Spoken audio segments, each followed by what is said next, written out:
Welcome to विद्यार्थी academy दोस्तों। आज का हमारा टॉपिक है कॉम्प्लेक्स नंबर, कंपोजिट नंबर और प्राइम नंबर। जो हमारा लास्ट वीडियो था उसमें हमने बात की थी रियल नंबर्स की। अब उसी का कंटिन्यूएशन ये है। आगे जो तीन तरह के और नंबर्स जो बचे हुए हैं, कॉम्प्लेक्स नंबर, प्राइम नंबर और कंपोजिट नंबर, उसकी आज बात करेंगे। तो हम शुरू करते हैं प्राइम नंबर से। तो प्राइम नंबर क्या होते हैं?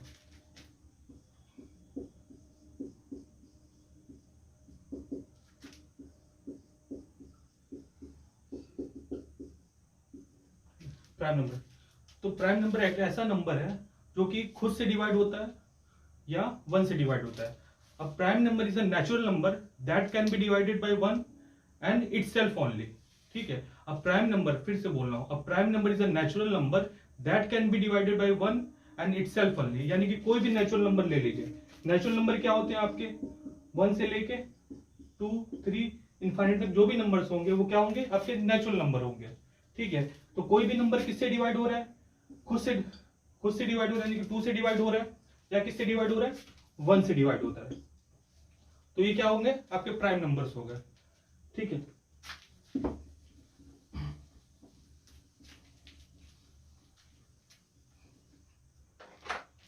और प्राइम नंबर में सबसे खास बात यह है कि प्राइम नंबर का कोई भी ऐसा फॉर्मूला नहीं बना है।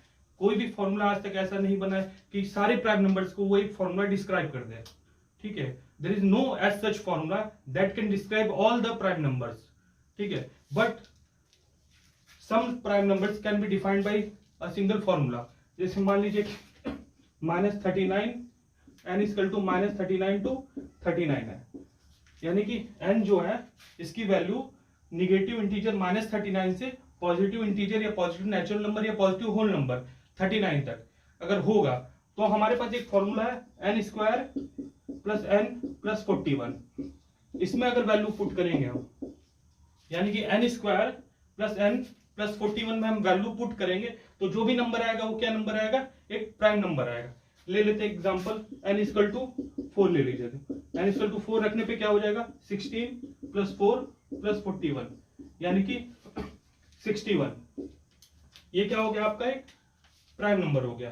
तो ये आपका n इक्वल टू क्या हो गया? 61, यानी कि 61 क्या हो गया? आपका एक प्राइम नंबर हो गया। इस फॉर्मूले में हमने n इक्वल टू 4 पुट किया था तो 61 वैल्यू आएगी। अब मान लीजिए दूसरे नंबर से हम चेक करते हैं, -4 देख लेते हैं, क्योंकि -4 किस में लाई कर रहा है? -39 से 39 के बीच में लाई कर रहा है।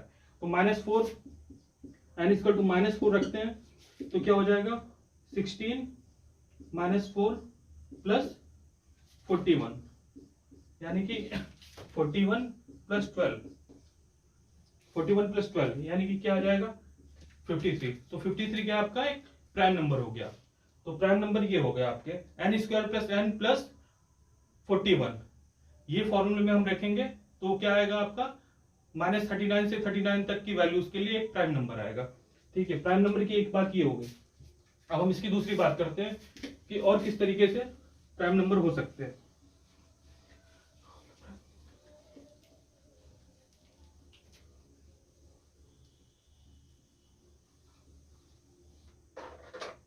देखिए, कोई ऐसा फॉर्मूला नहीं है जो कि सारे प्राइम नंबर को डिस्क्राइब कर देगा। कोई भी ऐसा फॉर्मूला नहीं है। लेकिन प्राइम नंबर की एक विशेषता यह है कि प्राइम नंबर जो रिमाइंडर है उसमें 1 या 5 देते हैं। यानी कि all the prime numbers when divided by any other number gives the remainder 5 और 1। ठीक है, तो जैसे मान लीजिए कि वो रिमाइंडर कितना देंगे? 1 या 5, या आपका ये रिमाइंडर देंगे। यानी कि ये किस फॉर्म में हो जाएगा? 6n प्लस माइनस 1 फॉर्म में। यानी कि all the prime numbers greater than 3। कोई भी प्राइम नंबर, 3 से बड़ा प्राइम नंबर जो भी होगा किस फॉर्म में होगा? इस फॉर्म में होगा, 6n प्लस माइनस 1। ठीक है, अब मान लीजिए कि एग्जांपल लगते हैं 227। ठीक है, 227 क्या है? 6 इंटू 38 माइनस 1, ये क्या हो जाएगा? 227। 229 क्या होगा? 6 इंटू 38 प्लस 1, यानी कि ये किस फॉर्म में आ रहा है? 6n माइनस 1 के फॉर्म में, ये आ रहा है 6n प्लस 1 के फॉर्म में। यानी कि कोई भी प्राइम नंबर आपका 6n प्लस माइनस 1 के फॉर्म में होगा। तो हमारा अगला टॉपिक है composite number. Composite number,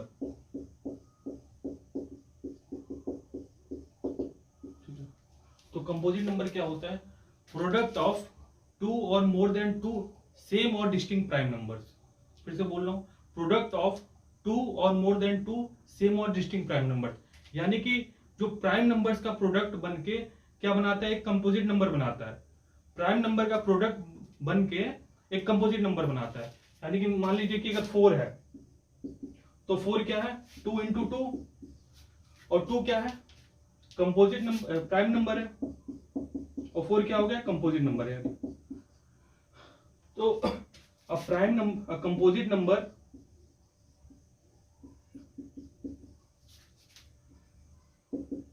is product of 2 और मोर देन 2 सेम और डिस्टिंक्ट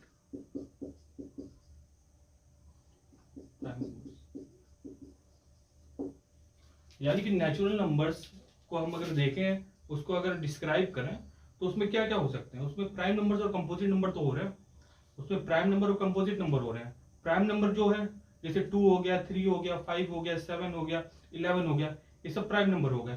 इसके अलावा जो नंबर्स बच रहे हैं 2, 3, 5, 7, 11, ठीक है।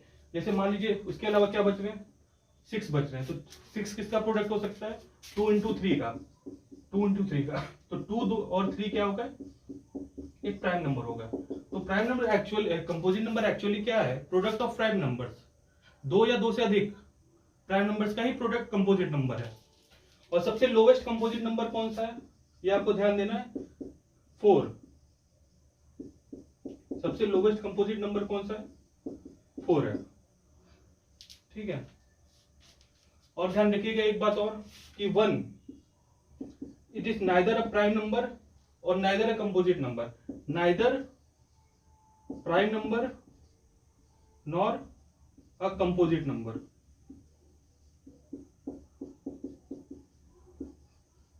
ठीक है। तो कंपोजिट नंबर के पास इतनी सी बात है, कोई भी नंबर ले लीजिए, मान लीजिए कि आपने ले लिया 25, ठीक है। तो 25 क्या है, 5 इंटू 5, तो 5 क्या है आपका प्राइम नंबर, तो 2 प्राइम नंबर के मल्टीप्लीकेशन से क्या बना, एक कंपोजिट नंबर बना। 55 ले लीजिए, 55 क्या है, 11 इंटू 5, तो 11 क्या है, एक प्राइम नंबर है, 5 क्या है, एक प्राइम नंबर, तो 2 प्राइम नंबर के मल्टीप्लीकेशन से क्या बना, एक कंपोजिट नंबर ले लीजिए।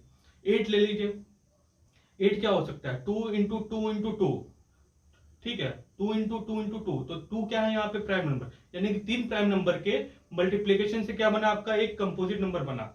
यानी कि मिनिमम 2 या 2 से अधिक के मल्टीप्लीकेशन से आपका क्या बनता है, कंपोजिट नंबर बनता है। और दूसरी बात ये जो आपको ध्यान रखनी है कि 4 सबसे लोवेस्ट कंपोजिट नंबर है, ठीक है, 4 सबसे लोवेस्ट कंपोजिट नंबर है, और एक जो नंबर 1 है वो नाइदर प्राइम नंबर है नॉर कंपोजिट नंबर है, वो दोनों नहीं होता है, ठीक है।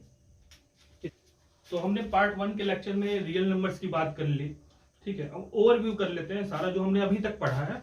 तो पार्ट 1 के लेक्चर में हमने किसकी बात की थी, रियल नंबर्स की।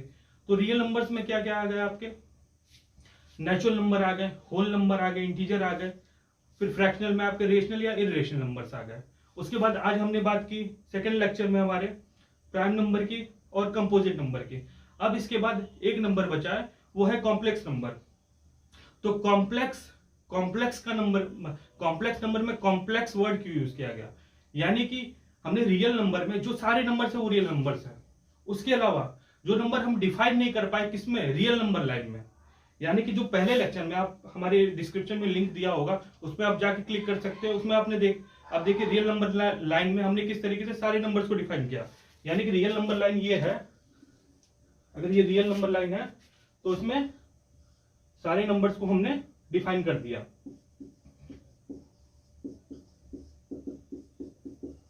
इसमें हमने किसको एक्सक्लूड किया है, नेचुरल नंबर को डिफाइन कर दिया, होल नंबर को डिफाइन कर दिया, इंटीजर्स को डिफाइन कर दिया, उसके बाद रेशनल और इरेशनल नंबर को हमने डिफाइन कर दिया। उसके बाद फिर आज के लेक्चर में हमने किसको डिफाइन किया, कंपोजिट नंबर, और उसके बाद प्राइम नंबर।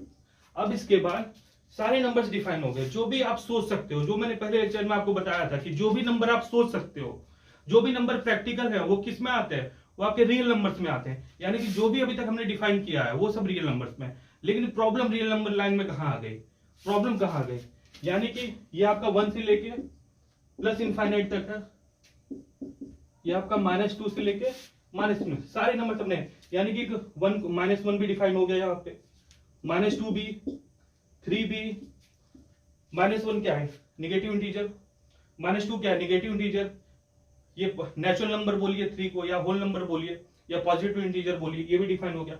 अब प्रॉब्लम क्या है, जब हमने रूट को निगेटिव में डिफाइन किया, यानी कि रूट -49, इसको जब हमें डिफाइन करना हुआ तो हमें समझ में नहीं आया कि हम इसको रियल नंबर लाइन पे कैसे डिफाइन करेंगे। तो हमारे एक बहुत बड़े मैथमेटिशियन थे रेने डेस्कार्टे,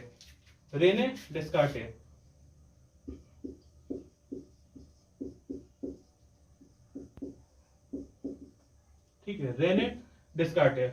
अब उन्होंने बोला कि -49 रूट ऑफ -49, यानी कि रूट में कोई भी निगेटिव वैल्यू आएगी, रूट में पॉजिटिव वैल्यू आएगी, तो मान लीजिए रूट 49 है तो उसका स्क्वायर रूट निकालेंगे तो 7 आ जाएगा, यानी कि रूट में कोई भी वैल्यूज आएगी उसका रूट निकाल सकते हो, लेकिन रूट में निगेटिव आएगा तो उसका रूट कैसे निकालोगे आप, तो ये प्रॉब्लम फंस गई।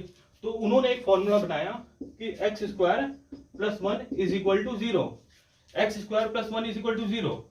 अब x² + 1 = 0, यानी कि x = -1, यानी कि x = √-1। अब इसको, इस x को उन्होंने डिफाइन कर दिया किससे, i से, i = √-1, ठीक है, i = √-1 उन्होंने डिफाइन कर दिया। अब केवल एक सिंगल डेफिनेशन से सारे निगेटिव रूट्स हमें कैलकुलेट कर सकते हैं हम, यानी कि एक्चुअल कैलकुलेशन नहीं आएगा, लेकिन उसको एक आर्गेंट प्लेन, उन्होंने क्या नाम दिया इसको, आर्गेंट प्लेन।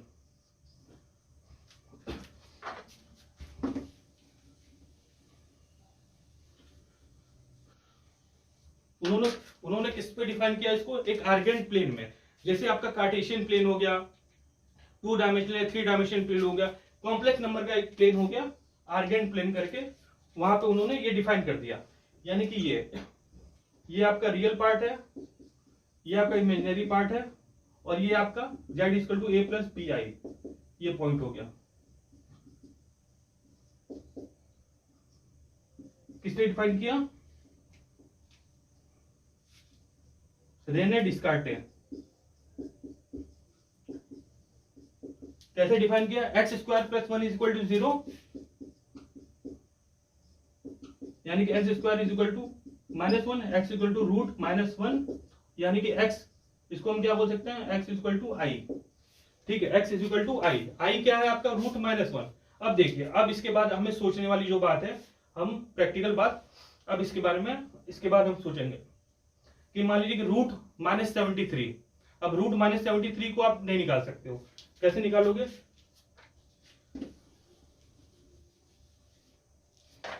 यानी कि √-73, इसको आप कैसे निकालोगे, नॉर्मल रियल नंबर लाइन पे तो आप इसको कैलकुलेट नहीं कर पाओगे, तो आप इसको किस में कैलकुलेट करोगे, एक आर्गेंट प्लेन में, यानी कि एक इमेजिनरी प्लेन में इसको कैलकुलेट करोगे, यानी कैसे, √-1 × √73, यानी कि 73i, ये आपकी वैल्यू √73i, ये आपकी वैल्यू आ गई। अब √73 आप कैलकुलेट कर लोगे, जो भी वैल्यू आएगी इनटू i, ये आपका ये नंबर हो जाएगा, यानी कि निगेटिव रूट में ये आपका नंबर हो जाएगा, यानी कि ये जो हमारा नंबर आ गया ये इस फॉर्म में आ गया, z = a + bi, ये इसका पार्ट हो गया रियल पार्ट,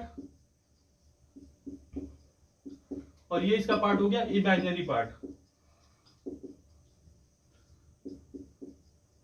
अब रियल पार्ट में ये आपकी वैल्यू आ गई, ये फॉर्म आ गया, इसमें z = a + bi, ये आपका a क्या है, रियल पार्ट, यानी कि कोई भी रियल नंबर जो हमने नंबर लाइन पे डिस्क्राइब किया अभी तक के सेशन में, वो a है, और b भी वही है रियल नंबर, और रियल नंबर के साथ क्या है, इमेजिनरी नंबर मल्टीप्लाई हो रहा है, तो ये क्या हो गया, एक कॉम्प्लेक्स फॉर्म हो गया, इसको पोलर फॉर्म भी कहते हैं, कॉम्प्लेक्स फॉर्म या पोलर फॉर्म।